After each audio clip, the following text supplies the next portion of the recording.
everyone. Thank you so much for joining our session today. So, our session today is actually a part of our Racing Boys campaign, which we started this week. It is a month-long campaign where we'll be looking at various different aspects of racing boys.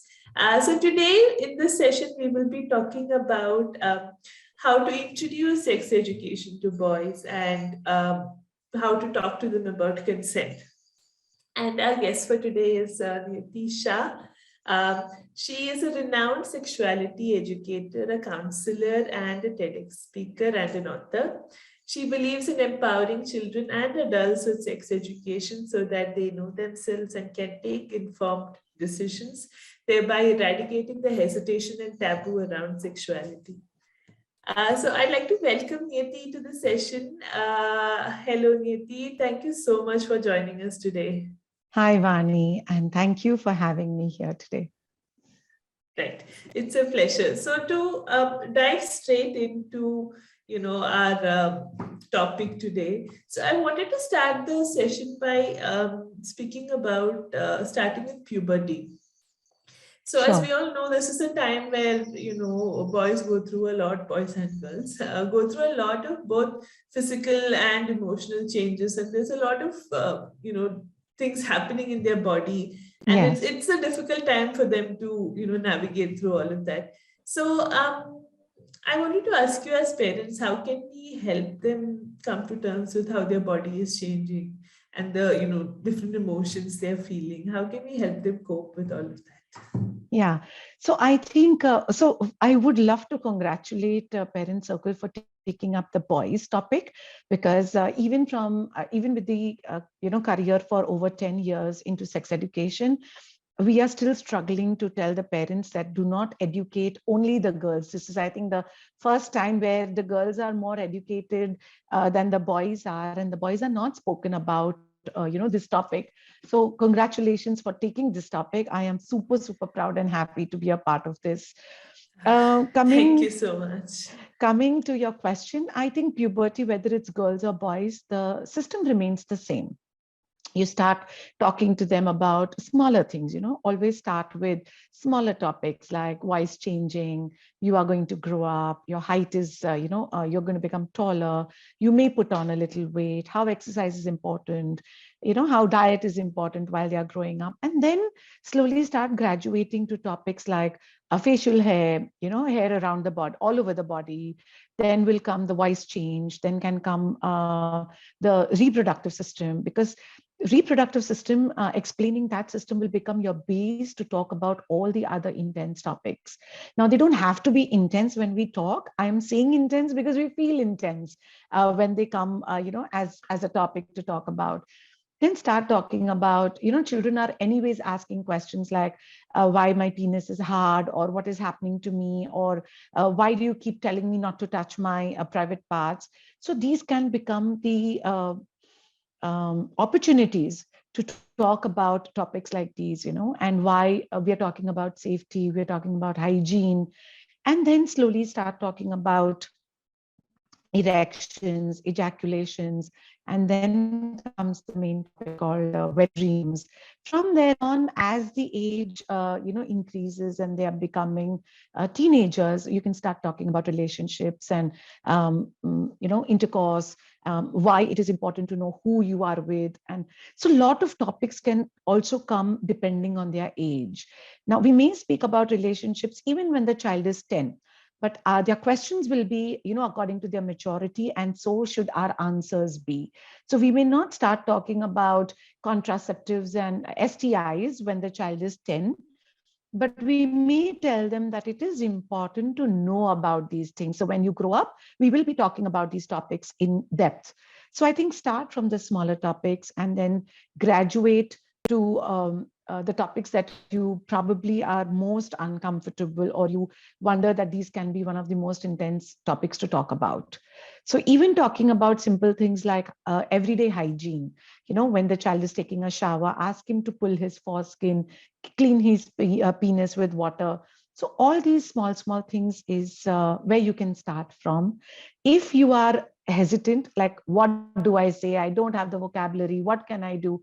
Now there are ample resources available where you can talk about it. I have authored 2 books. You can read those. Internet also has a lot of resources, but just make sure that you are taking it from the right resource, where a lot of work has been done. They know what they're talking about. It's not just another Google article, that they've just collected information from all the other articles and put it out there.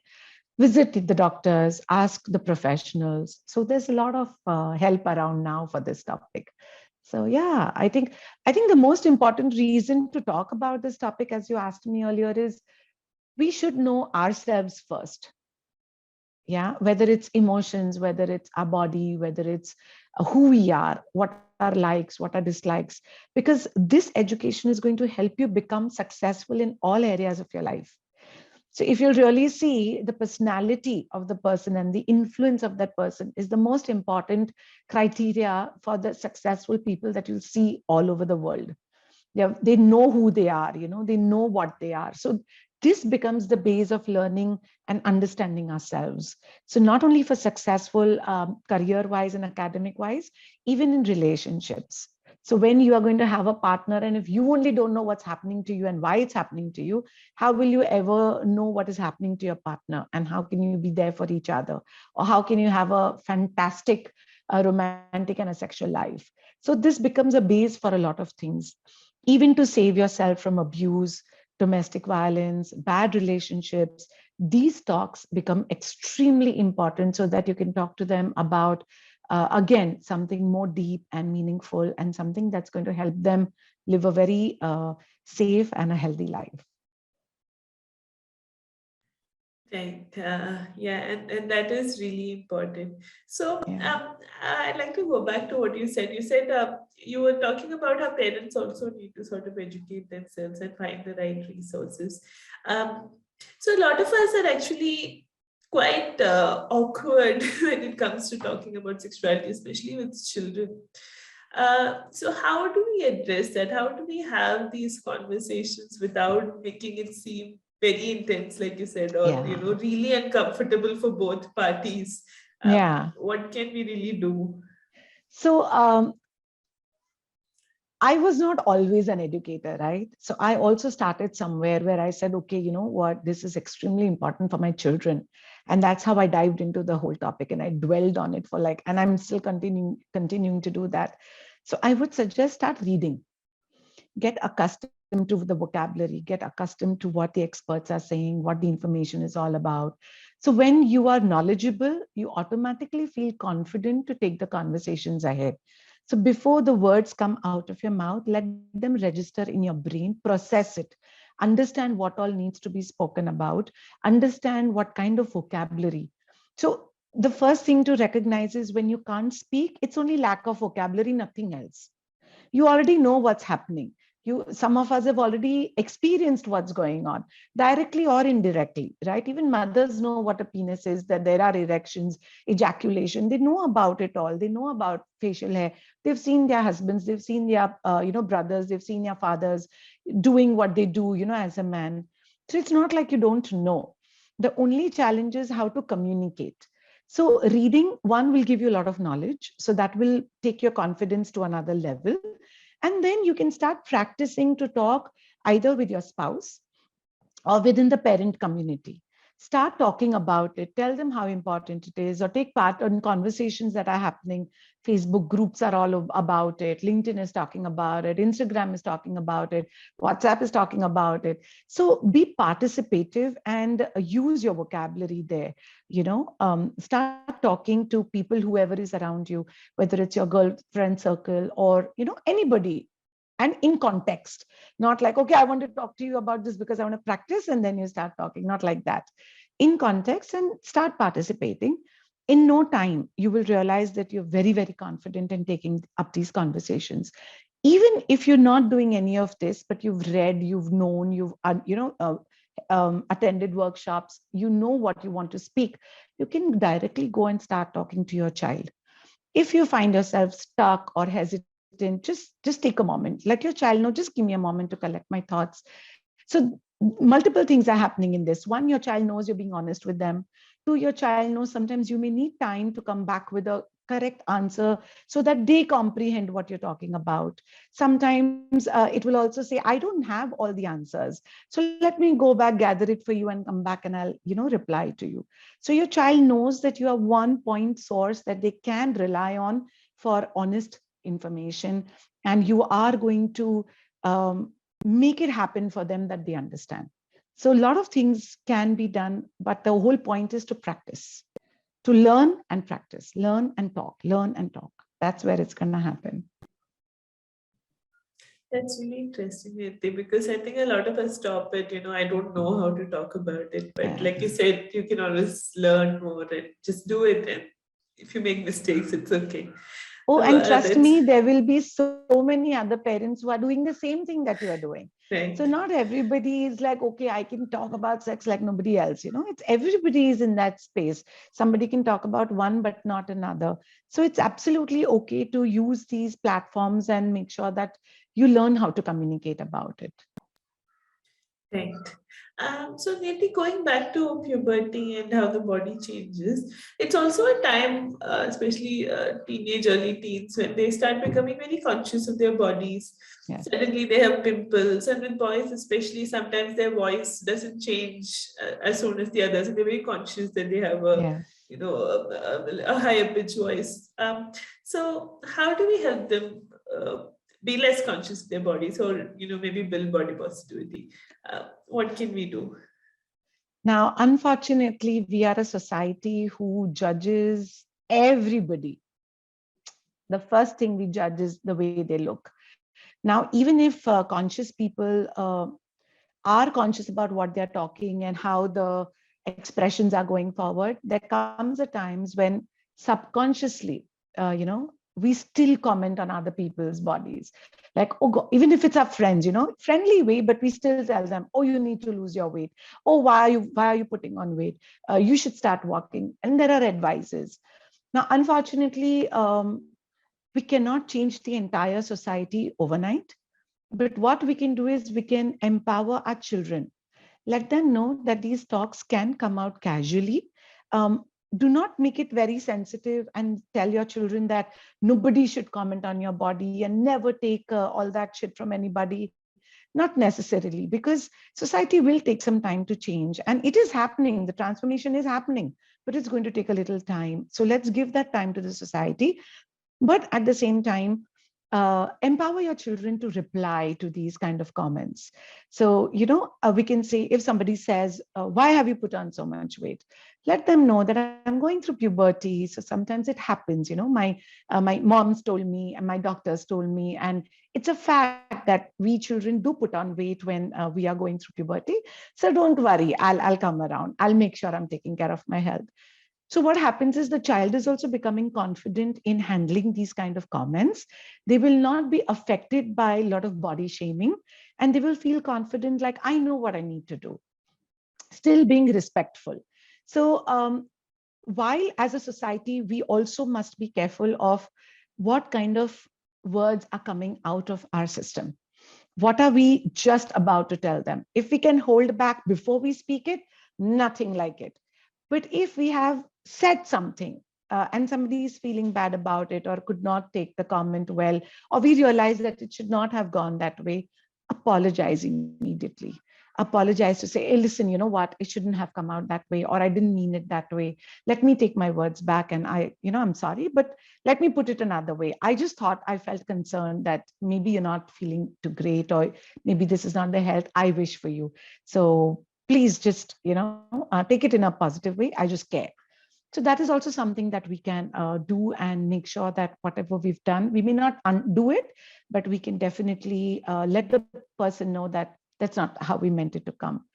So there are these multiple ways we can, one, as a society, change, and two, as children, we can teach them and empower them. Let our children know that society is changing, but it may take a little while.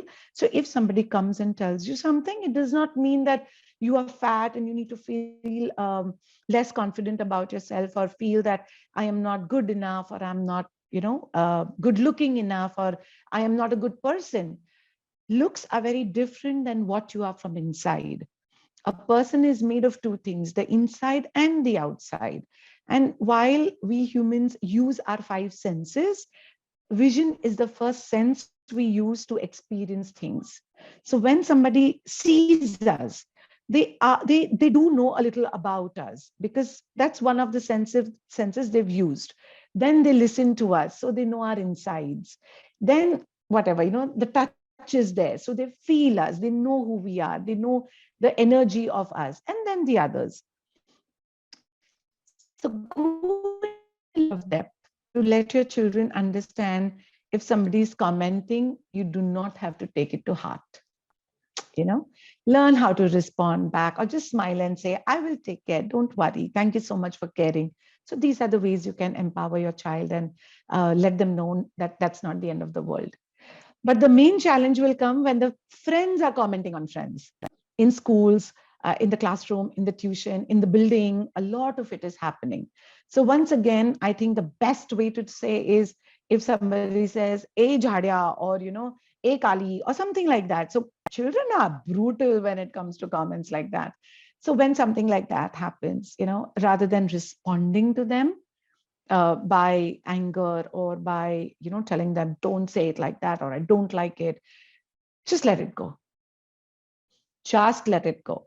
Either they really don't mean it, and that's the language they are learning from their adults, or they just mean to bully you. So by responding to that, they will feel very empowered.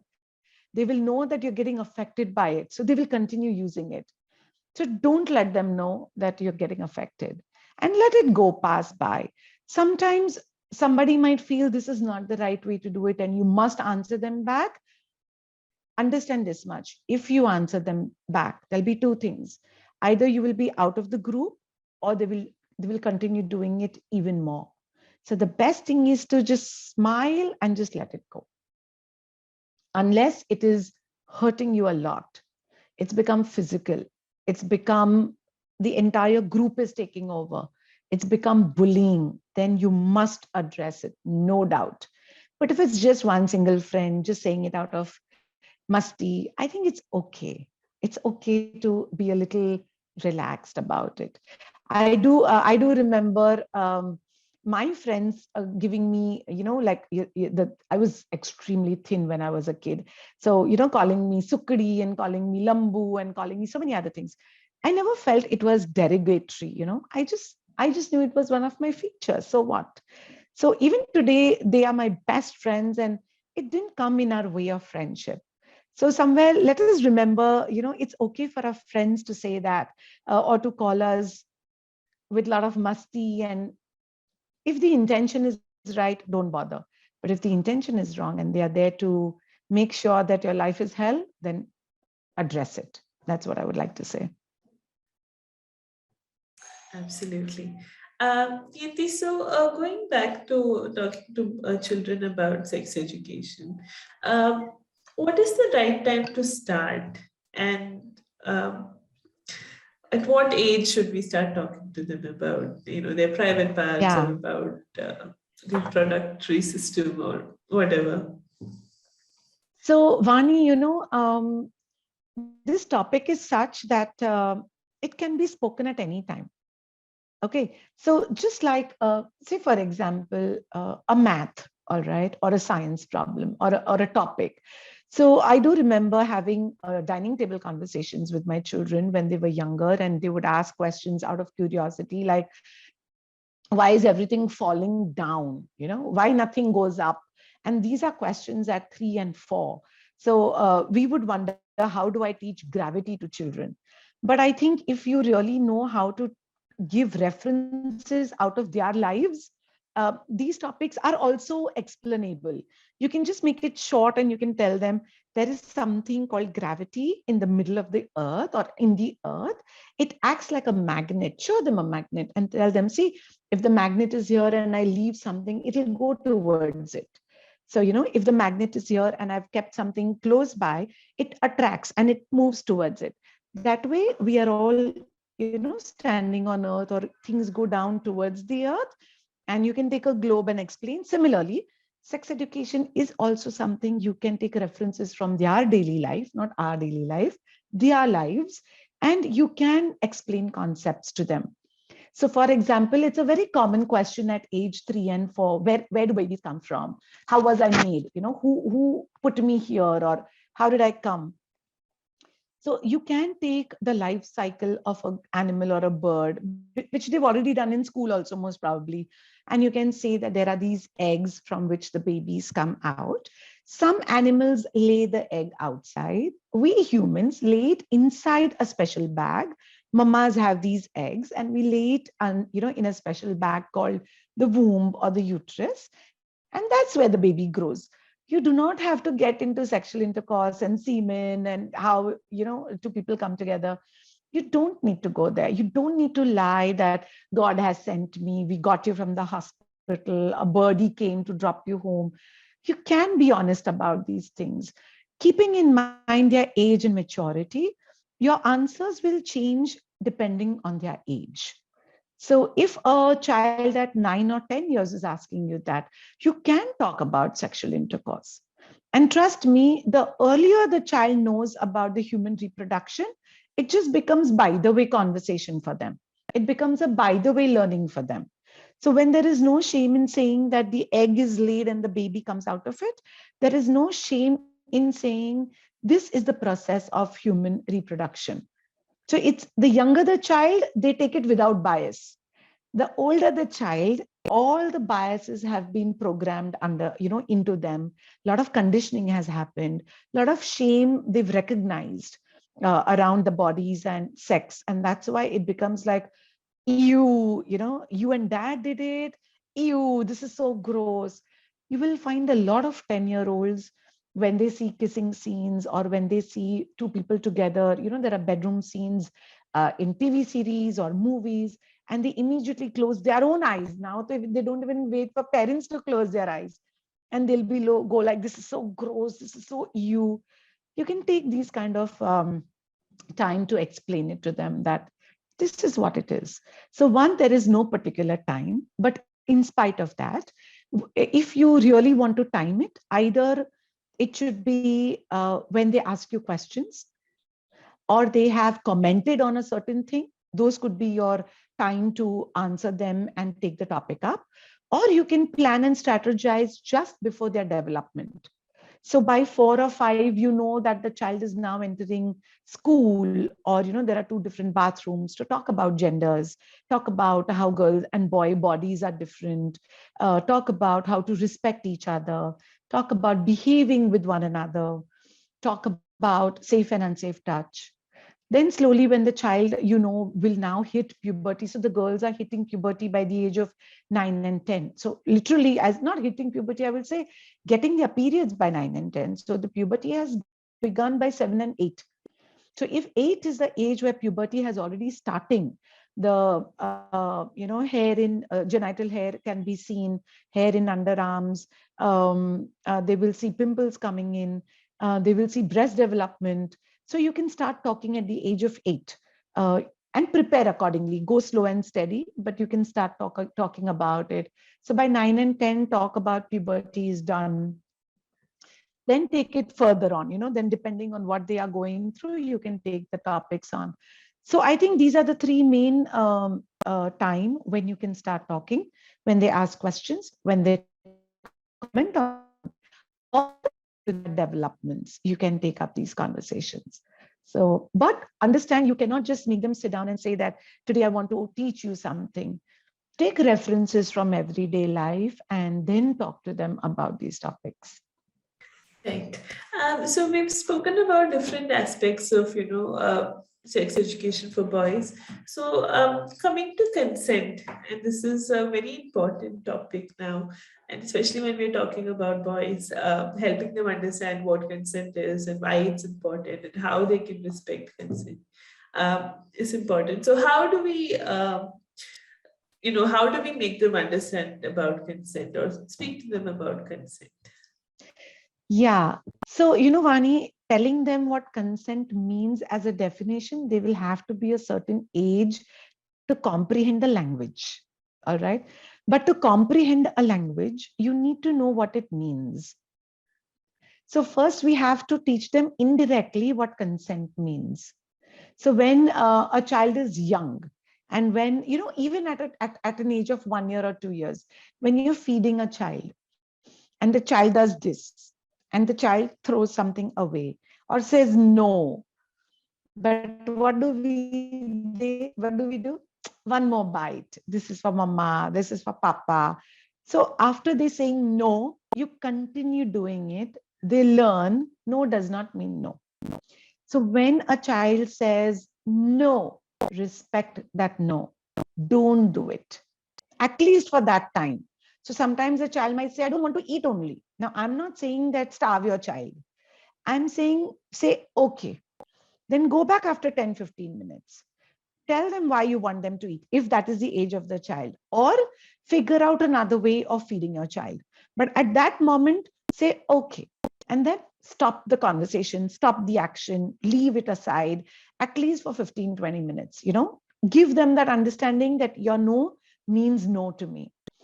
Even when you're tickling children, and the child says like, no, no, no, bus, stop, stop, stop, stop. Just stop. And do not tickle. Then you can say something like, oh, I thought you were enjoying. Or you'll be like, okay, and then you just stop. If the child is really enjoying it, they will ask you to do it again. No, no, no, no, don't stop, don't stop, don't stop. So they are also learning that if you want something, don't say stop. Or you want them to stop, let them stop for that time and you can ask for it again. So there are a lot of things the child is learning indirectly when you stop. Okay. And you are teaching them that consent is important. Even if you're a child, irrespective of the gender, irrespective of the age, when there's a no, there's a no. So when you say no as a parent, and if your child does not listen or does not respect, give them the examples. Don't I stop when you say no? So you must stop when I say no, because a no means a no. So this is how first indirectly we have to teach consent. And then slow and steady, you start talking. As I said, earlier, teach the boys that when they are entering schools, how can a no means a no? Maybe you're taking snack from somebody's box and if somebody says, no, I don't want to share, you must not take from the tiffin. If the boy is playing with another child. Now here, I do not encourage to say that if a girl is saying no, because a consent means for everybody and it has to be a general thing. And tomorrow, who knows who they are going to have a relationship with, whether they are, a homosexual, they can have a relationship with another man or with both or only with women, but not keeping consent only from the point of view of relationships. But a consent has to be a consent. It's a general topic. You can also teach the boys that, sometimes in a group, somebody might say, no, I don't want you in my team. So don't say okay and think it's a consent thing and go away. Teach your child also to ask questions. Is there something I can do or I need to do to be in your group? So sometimes later on in life also, when it comes to sexual relationships or romantic relationships or any other, they can question, is there something that I need to do to make it comfortable for you? Or is there something I need to do so that you're okay with me? So teach them to ask questions. So there is a lot about consent that we need to teach our children. One is the meaning of consent, where we respect their no and yeses, and we teach them how to respect ours, and then to take it into different life scenarios and teach them, what would you do if somebody said no? What would you ask if they said this to you? So teach them with these questions, and that's how they will learn the consent. Right, that's very interesting because I think a lot of times we only speak of consent in the context of a sexual relationship, but Yeah, you need to build up that knowledge, I think, right from the beginning, like you said. So that's really important. absolutely. Definitely. Neeti, so another term that we hear used often in the context of consent and sexual relations is body boundary. So what does a body boundary mean, and how can you help your child respect his own body boundary and that of others as well? So, it's there's a very thin line. One has to realize what it could mean when somebody is entering your space. So some people will say, I just don't like anybody touching me. So fair enough, nobody will touch them. But what if a mother wants to hug? Or what if a friend just wants to pat your back? Or what if the teacher wants to ruffle your hair or say that good job done? So touch is a very natural way of communicating also.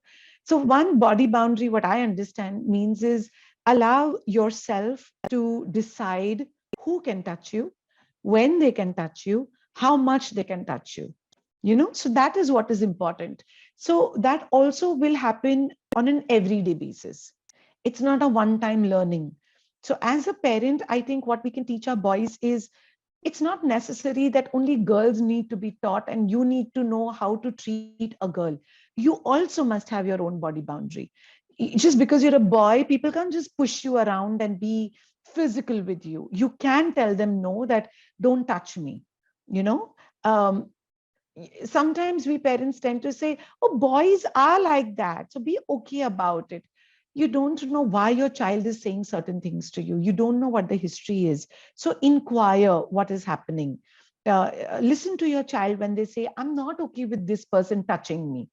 So for example, when relatives come and we tell them, pair chuo or give a hug to so and so person, doesn't matter what the gender or the relationship is, go and hug your relative or let them kiss you, they really like you a lot.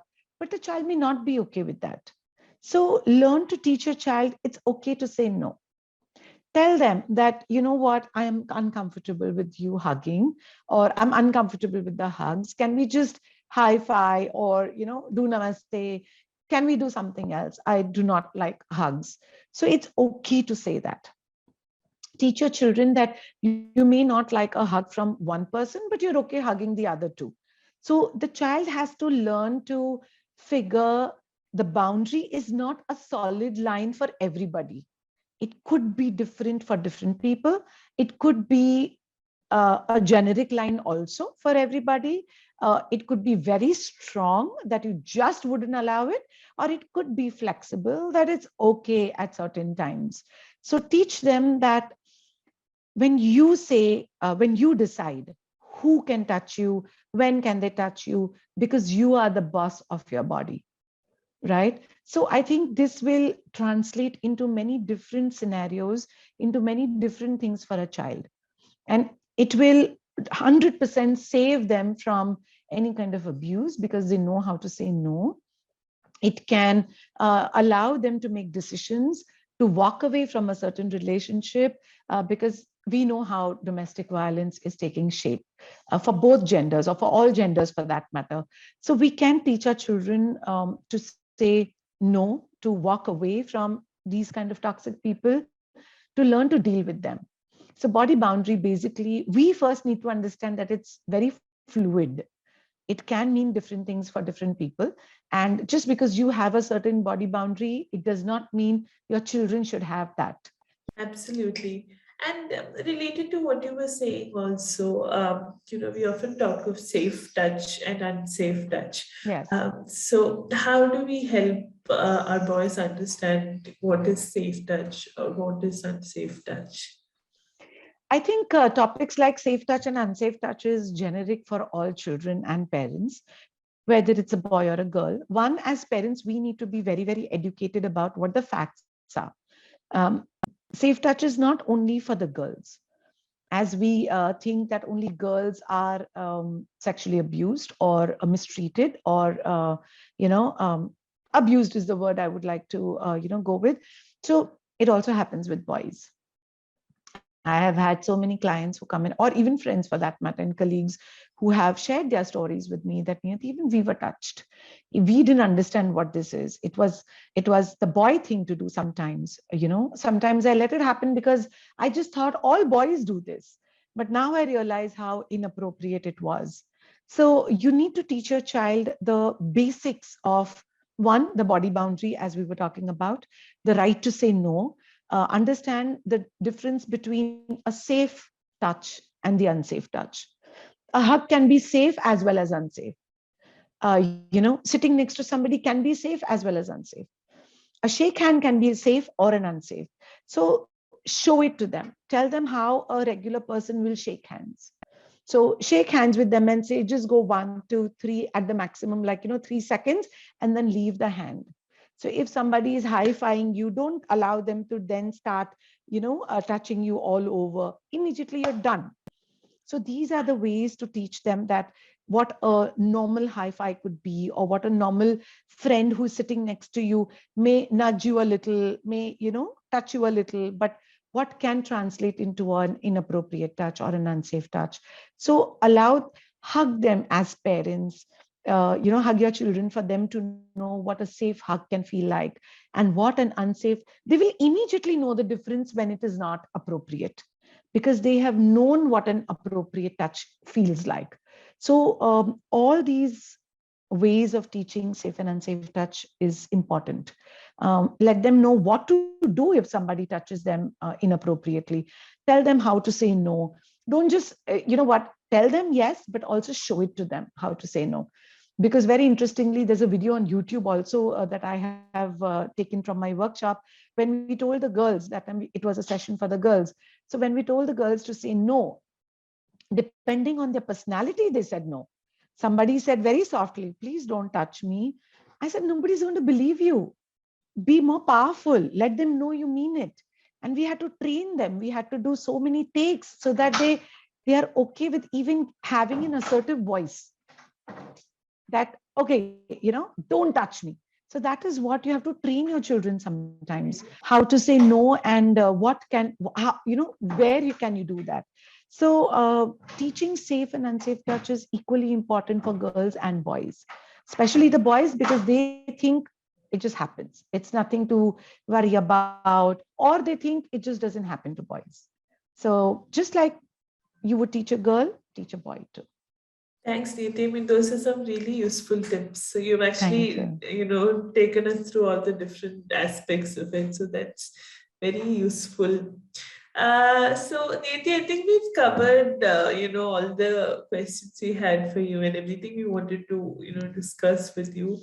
So thank you so much. This was such an insightful conversation, and I'm sure, all parents watching, can take something away from this conversation, and it help them in their relationship with their children as well. So thank you so much. Totally my pleasure. And I loved your questions, Vani. I just once again would like to tell all the parents of the boys that all the topics that we have spoken today, whether it is physical aspects or the emotions part of it, this is exactly what we leave out in our conversations, in our raising our boys. And I'm super happy to be here to be talking about these topics, because we need to bring this up. We need to know that as human as we are women, so are the boys. So please teach them to be emotional, because they don't know how to be. They don't see their role models being emotional and being empathetic. So somewhere we need to take this charge as women, as men, as parents, basically, as teachers. Take this opportunity to teach both your children all the aspects of wellness: physical, emotional, mental, spiritual, social, sexual, all of it. So I'm super happy and proud that you've gone through this entire learning with us, and somewhere you will take that first step. So thank you so much, Vani and Parent Circle, for having me on this platform and speaking about such an important topic. Thank you, Nitya. I couldn't have said it better myself. So thank Thank you. you. And to everyone watching, thank you for joining us today. And the Racing Boys campaign is on for a month until February 24th. So do follow us on Facebook and Instagram and YouTube for more updates and more content related to this. So thank you everyone, and have a good evening. Thank you.